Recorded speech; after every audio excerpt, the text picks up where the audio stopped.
The 42nd floor of Harrington Tower did not look like a place where a man could be in trouble.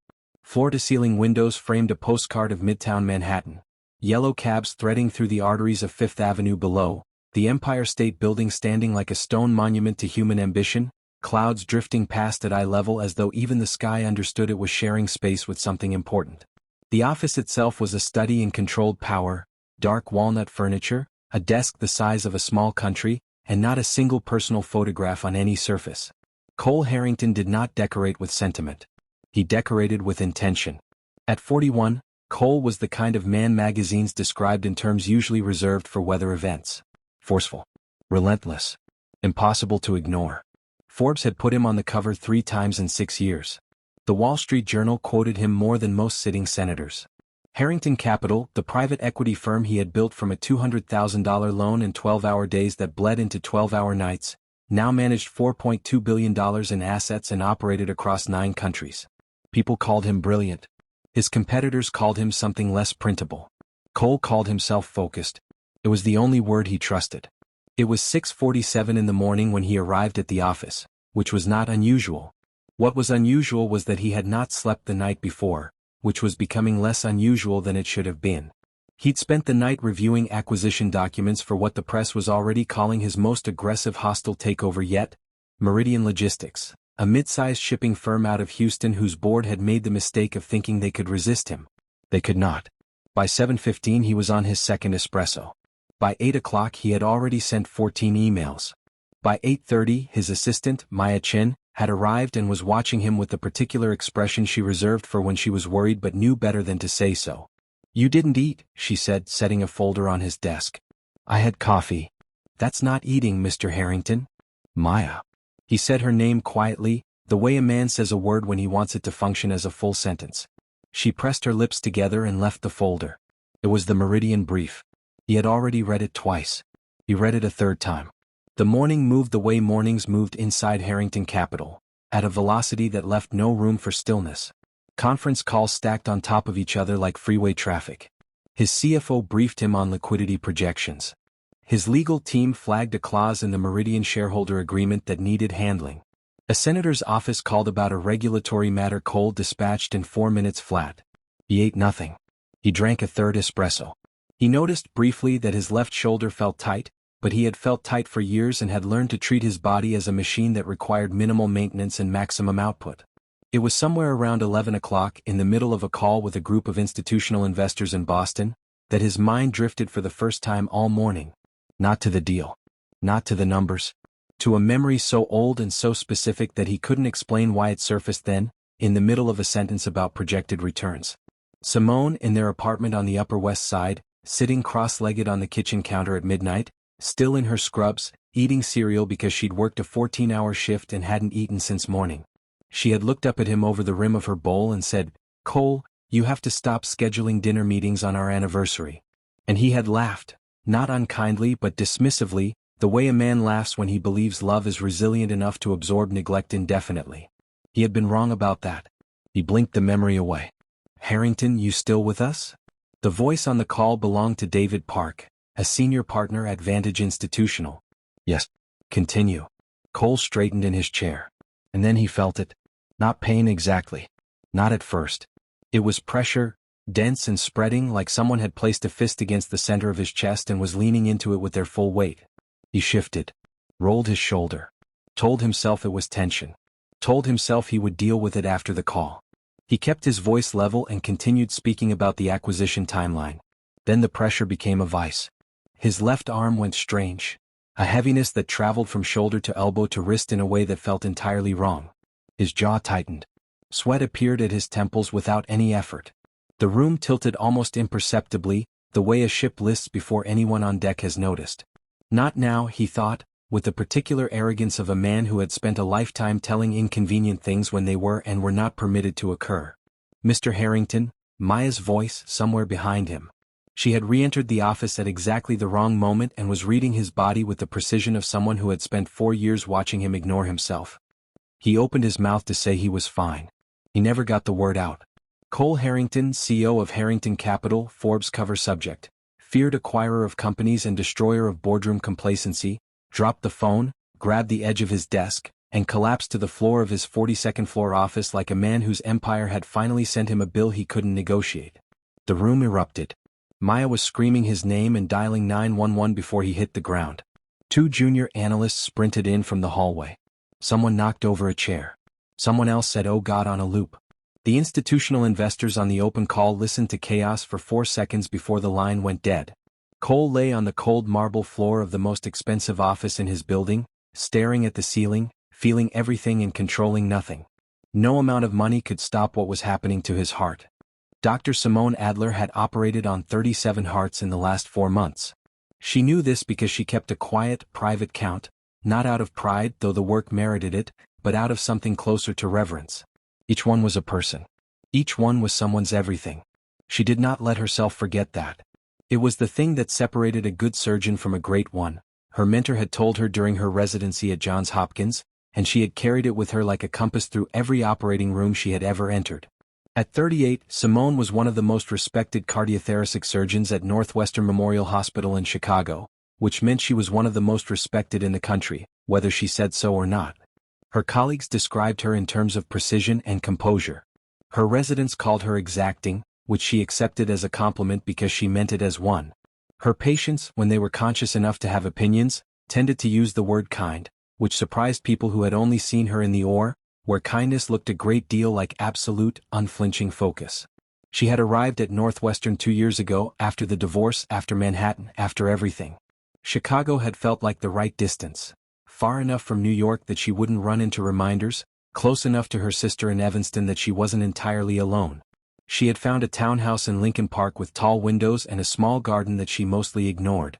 She had built a team she trusted. She had established a routine that was demanding enough to keep the quieter hours from getting too loud. And she had made herself one rule, which she applied with the same discipline she applied to everything else. She did not look him up. Not online. Not in the business news, which meant she'd had to train herself to skip the finance section of the Tribune, because Cole's name appeared there with a regularity that was almost aggressive. Not through mutual acquaintances. Cole Harrington was a chapter she had closed, stitched shut, and chosen not to reopen. The divorce had been clean in the legal sense. No contested assets, no prolonged negotiation.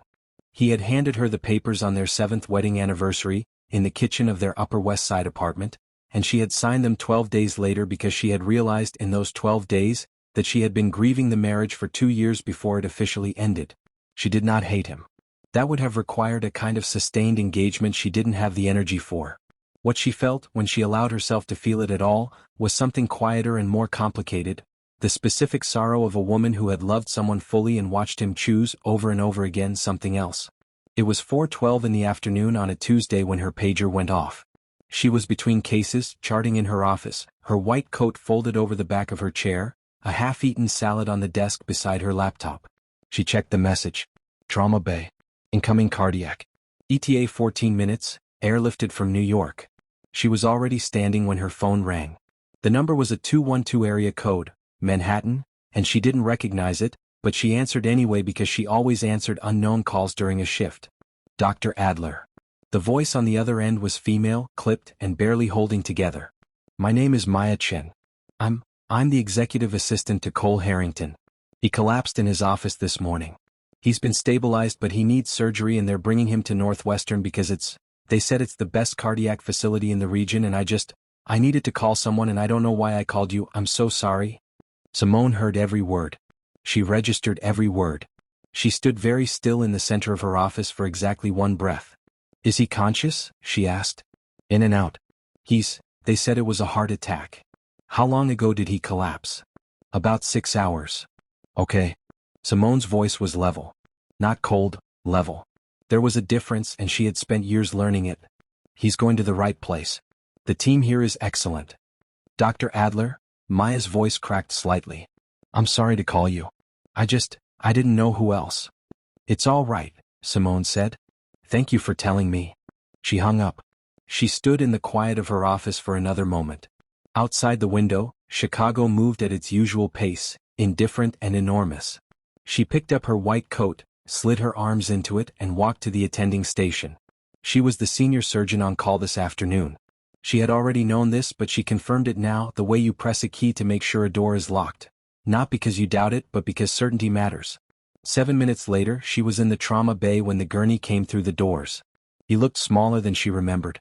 That was her first thought, and it arrived without her permission. Cole Harrington had always taken up a great deal of space. Not physically, he was lean, tall, contained, but in the way he occupied a room, the way attention rearranged itself around him. On the gurney, with oxygen lines and a monitor and in 4-drip, he looked like a man instead of a force. He looked like someone who could be lost. His eyes were closed. His face was pale beneath the particular bronze of a man who spent too much time in glass-walled conference rooms and not enough in actual sunlight. There was a small cut on his left hand, from the desk, she would later learn, when he grabbed for it on the way down. The paramedic was still speaking as he handed off the chart, running through vitals and preliminary readings. Simone took the chart. She already knew what she would find. She had been in this profession long enough to know the picture before she saw it. But knowing and seeing are different things, and seeing his name at the top of that chart, Cole Harrington, 41, acute myocardial infarction, was a different kind of knowing entirely. She stared at it for exactly 4 seconds. Then she handed it to her resident, looked at her team and said, "Let's get him to imaging. I want a full cardiac workup in the next 20 minutes. Move." She had sworn she was done saving him. Apparently, her hands hadn't gotten the memo. Enjoying this story? Subscribe to Stories by Nixie for more emotional, powerful tales that keep you hooked stories after stories. Hit that subscribe button, your next favorite story is already waiting. The operating room at Northwestern Memorial was cold the way operating rooms always are. A deliberate, clinical cold that has nothing to do with comfort and everything to do with precision. Simone had long stopped noticing it. The chill was part of the ritual. Gloves snapped on, overhead lights positioned, the quiet hum of monitors confirming that the body on the table was still, against all odds, a living thing. Cole Harrington was on that table at 6:44 in the evening, and Simone was standing over him with a team of 4, preparing to perform a double bypass surgery that carried a mortality risk she had seen frighten lesser surgeons into hesitation. She did not hesitate. "Scalpel," she said, and the room contracted around its purpose. The imaging had confirmed what his symptoms had already declared. 2 significant blockages, one of them nearly complete, the kind of obstruction that a man builds quietly over years of bad sleep, swallowed stress, and meals that are an afterthought to ambition. His heart had been sending signals for months, probably. Cole would not have listened. She knew this about him the way she knew her own handwriting, immediately, without having to think. The first 2 hours were methodical.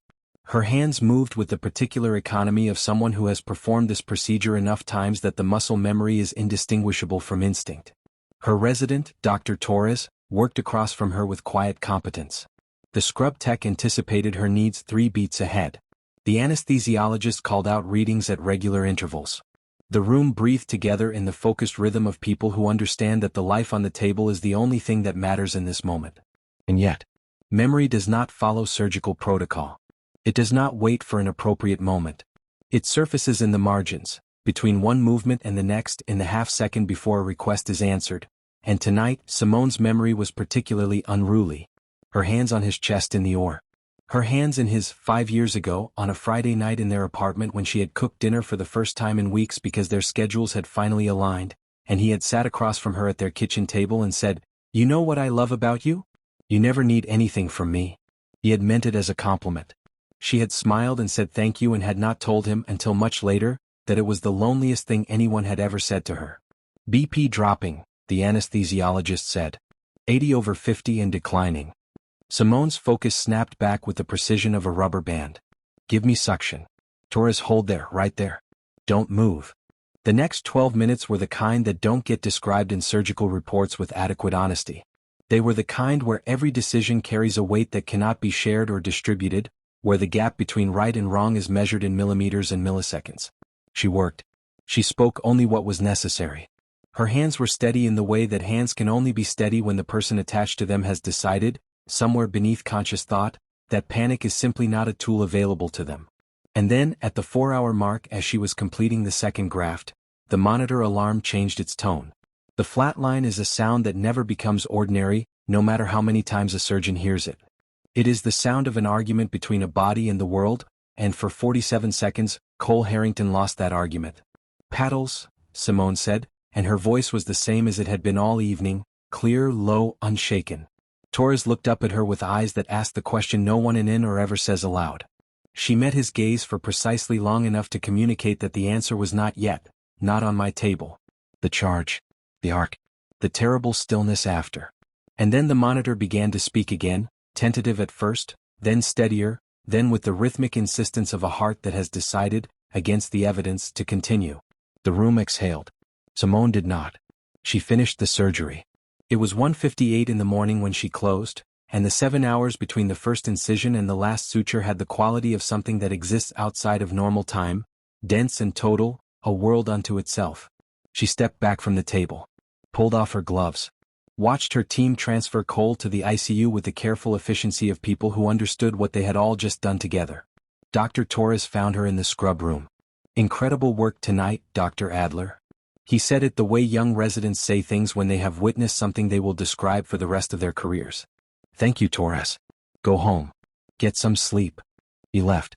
She stood at the sink for a long moment, watching water run over her hands, and then she did something she had not done since she was a second-year resident who had lost a patient she hadn't expected to lose. She took the elevator to the rooftop. Chicago at 2 in the morning was a different city than Chicago in the day, quieter in some ways, louder in others, the skyline reflecting itself across Lake Michigan in a smear of orange and silver light. The cold hit her immediately, the January air finding every gap in her scrubs. She stood at the railing and looked out at it, and the city looked back, indifferent and immense. And then she cried. Not dramatically. Not with the abandon of someone who has been waiting to fall apart. Quietly, in the way of a woman who has kept herself so carefully assembled for so long that the tears, when they finally came, arrived almost apologetically. 2 years of holding the shape of someone who had moved on. 2 years of the strict rule and the skipped finance section and the deliberate architecture of a life rebuilt around absence. She had saved his life tonight. She had put her hands inside his chest and refused to let him die. And she did not know yet what to do with that. Downstairs in the ICU, Maya Chen had arrived on a red-eye from JFK and was sitting in the hallway outside Cole's room, her coat still on, her eyes red at the rims, when a night nurse mentioned, gently, who the attending surgeon had been. Maya sat very still with that information for a long time. In his room, Cole was sedated, unconscious, surrounded by the soft machinery of recovery. The monitors spoke for him in steady, faithful beeps. His face, in sleep, had lost the particular tension it carried in waking life. The jaw slightly unclenched, the brow slightly smoothed, some essential guardedness released by the anesthesia into something that looked, almost, like the man he might have been if he had ever let himself rest. At 3:11 in the morning he moved slightly. His lips parted. And from somewhere beneath the sedation, from whatever place the mind goes when the body is too exhausted to maintain its defenses, he said a single word. Simone. The night nurse looked up from her charting. Then she looked away because some things belong only to the person saying them. He had said her name like it was the only one he'd ever learned. Cole Harrington woke up on a Thursday, which meant nothing to him initially, because the first several minutes of waking were occupied entirely by the work of establishing that he was, in fact, alive. The ceiling was white. This was the first data point. White and smooth and institutional in a way that no ceiling in his life had ever been. Not his Manhattan apartment with its 12-foot plastered moldings, not his office with its recessed lighting and imported fixtures, not any hotel room in any city he had ever passed through. This was a ceiling that communicated, without ambiguity, that you were somewhere people came to when ordinary life had been interrupted. His chest felt like someone had restructured it while he was sleeping, which he would shortly learn was not far from accurate. Cole. Maya's voice. She was sitting in a chair beside the bed, still in her coat as though she had arrived recently, though her eyes told a different story, the specific exhaustion of someone who has been watchful for days and is running entirely on relief and caffeine. Hey, you're okay. You're at Northwestern Memorial. You're okay. He opened his mouth. His throat was dry in the particular way of someone who has had a tube in it. He accepted the water Maya offered and drank it slowly, and the act of doing something as ordinary as swallowing felt strange and significant. What happened? He said. It was not quite a question. Maya told him. She had clearly rehearsed it. She laid it out in the careful, sequential way of someone who understands that information delivered wrong can be its own kind of shock. The investor call. The collapse. The paramedics. The airlift. The 7-hour surgery. The 47 seconds. Cole listened. He was good at listening when the information was important, which was not something most people knew about him, because he was also good at performing attention while his mind was somewhere else entirely. But this was different. He listened to every word and felt each one land in a specific place, the way objects land when they fall from a height. "The surgery was last Tuesday night," Maya said.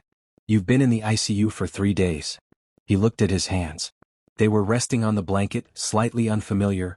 The left one had a bandage across 2 knuckles that he didn't remember earning. The right had an 4-line taped to the back of it. They looked like his hands. They felt like borrowed ones. "Who performed the surgery?" he asked.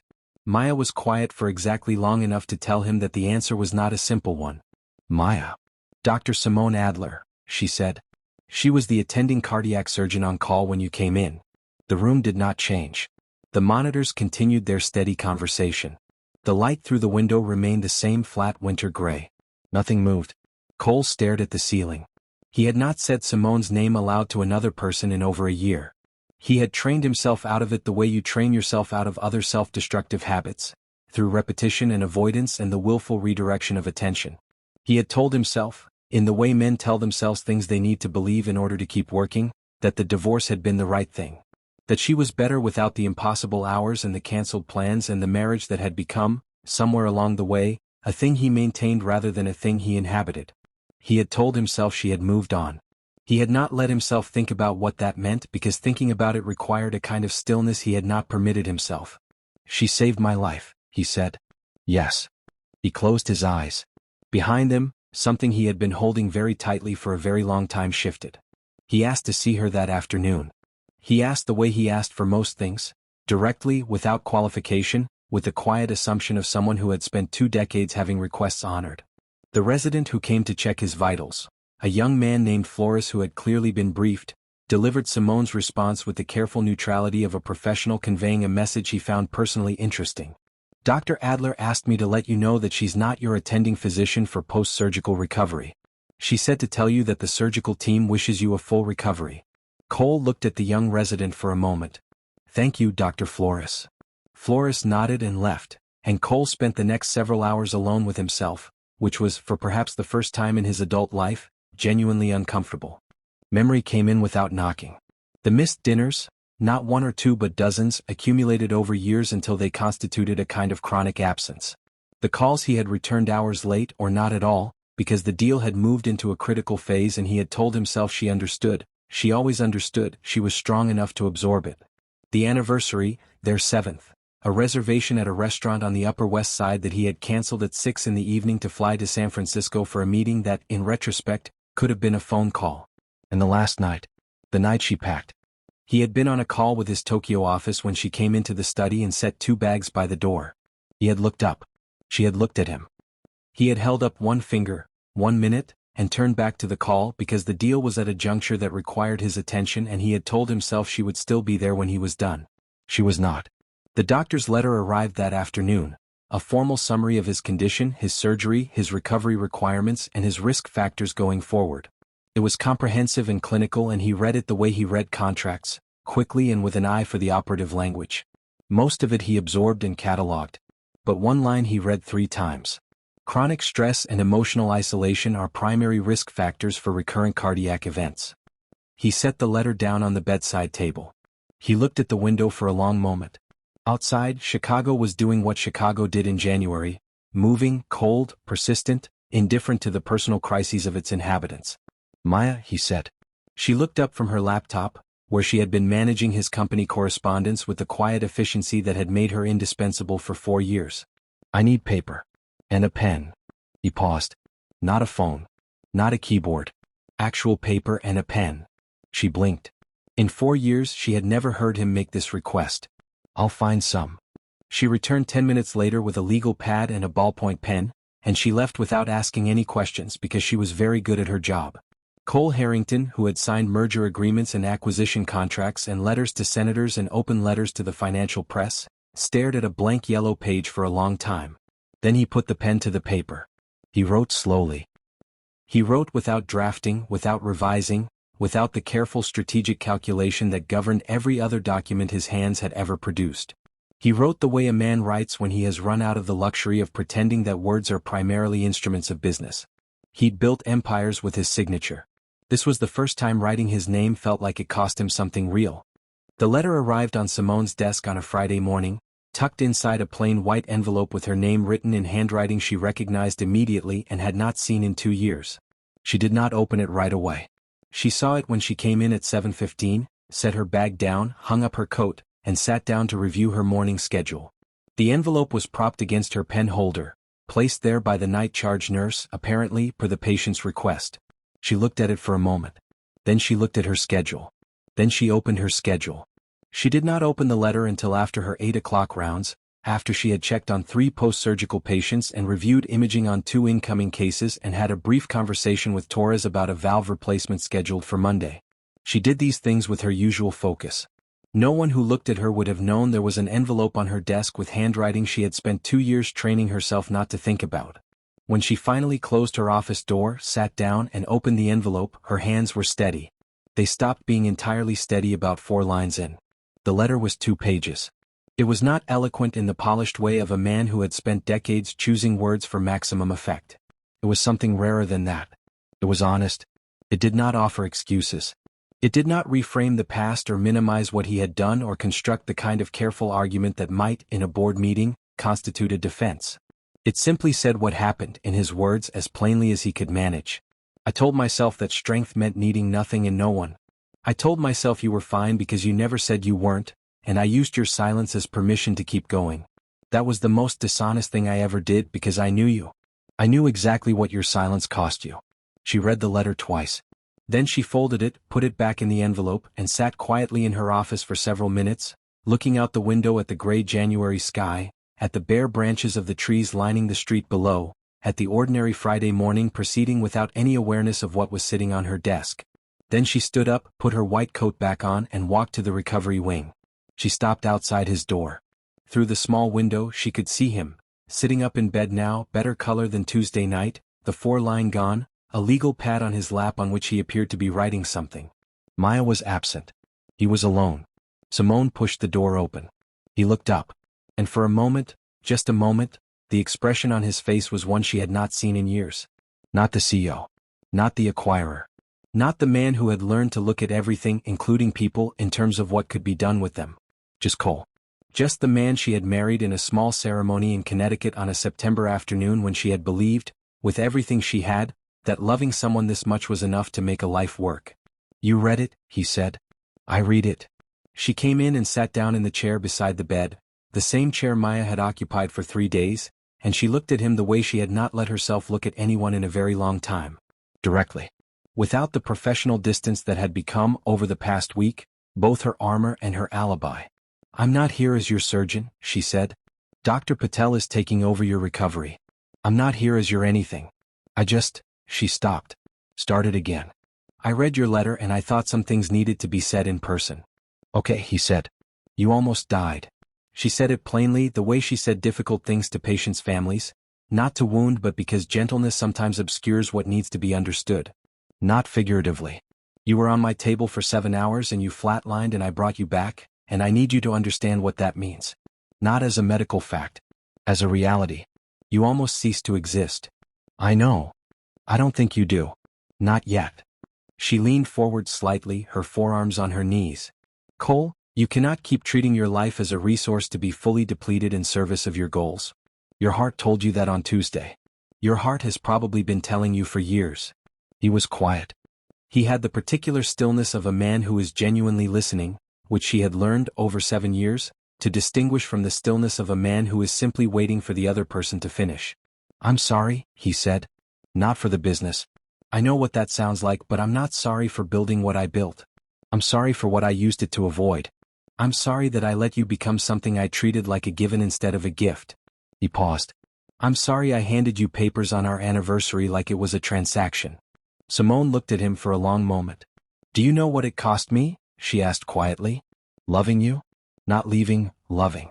Doing it fully for 7 years with someone who was never entirely there. Do you know what it takes out of a person to keep giving to someone who's always half somewhere else? I think I'm starting to. It cost me a great deal, she said. It cost me time I'll never get back and a particular kind of hope that doesn't grow back quickly. She was not angry. Her voice carried something quieter than anger, the long, considered weight of a woman who had done the work of understanding what had happened to her. But I don't want you to carry guilt for the rest of your life either. That's not why I'm saying it. I'm saying it because I think you need to hear that it was real. That I was real. That it mattered. It mattered, Cole said. It was the most real thing in my life. I just didn't know how to hold it without dropping everything else, and I made the wrong choice about what to drop. The room was quiet for a moment. Outside, Chicago moved. A cart rattled somewhere down the hospital corridor. The radiator clicked. I'm not asking you for anything, Cole said. I want you to know that. I'm not asking you to. He stopped. Found the right words. I just needed you to know that I see it now. All of it. And I'm sorry. Simone nodded slowly.